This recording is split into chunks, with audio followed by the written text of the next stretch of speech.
Sir আপনার কি কোনো কাম নাই? করোনা কইছি গান দিবি না, আমার গান দিতে আইছস। আজকে তোর করলাম ক্লাস নিব। খবরদার, আমার কিছু করলে কিন্তু পরীক্ষা পাস করবো না। এই ফারুক, এই তুই ছোট ভাইয়ের মতো থাকবি, টিচারগিরি করবি না এখানে। আর তুই তো প্রথমে একটা মিস্টেক করে ফেলাইছস। আমরা তো এখন আর স্টুডেন্ট নাই, বুঝছস? বেশি কথা কইছ কিন্তু একটা ঘুষা থুতামোটা কিন্তু ফাটাই ফেলামো। মায়ের কিন্তু একটাও মাটিতে পারবো না। দুই একটা যদি পরে এটাও তোর পিঠের উপরে পড়বো কিন্তু কয়ে দিলাম। কি করো? আমি কিন্তু শিক্ষক ভুলে গেলাম।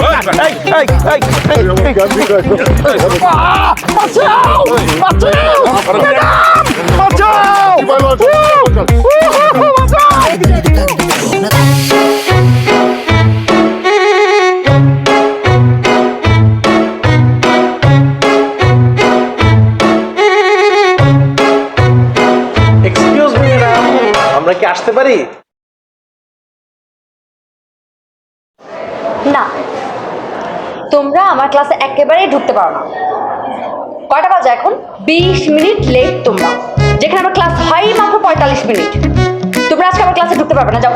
আসলে হচ্ছে কি, আমাকে তো বাসায় রান্না বান্না করতে হয়, তারপরে ঘরের কাজকর্ম সব গুছায়া আইতে আইতে না আমাকে দেরি হয়ে যায়। এর লিগে আজকে একটু দেরি হয়েছে, আর কোনোদিন এরকম দেরি হইব না। ম্যাডাম আমাকে আজকে ক্লাসে ঢুকতে দেন। আমি কোনো কথা শুনতে চাই না তোমাদের, যাও বের হো, আউট।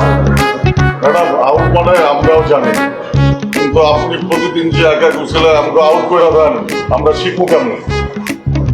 শোনো, তোমরা তিনজন হচ্ছে কি টোটালি অপদার্থ। তোমরা শিখতে চাচ্ছ, খুব ভালো কথা, কিন্তু প্রত্যেকটা বয়সে শেখার কিছু সিস্টেম থাকে। তোমরা ক্লাসে বসে বাচ্চাদের সাথে বাচ্চামি করছো, এটা কোন দিক থেকে ঠিক আছে? এই পুরো ক্লাসটাকে তোমরা একটা সার্কাস বানিয়ে দিয়েছো। তোমাদের কি একটু লজ্জাও করে না? ঠিক আছে ম্যাডাম, আপনি যেটা কইছেন সেটা খুব ভালোই কইছেন। বয়স চলে গেলে বয়স ফেরত পাওয়া যায় না। মনের বয়সে যে আসল বয়স, এই কথাটা যে কইছে না, ওরা যদি সামনে পাইতাম না, তার প্রায় কাঞ্চাপট্টি ঘুরায় ফেলাইতাম। আর একটা কথাও না, তোমরা যাও।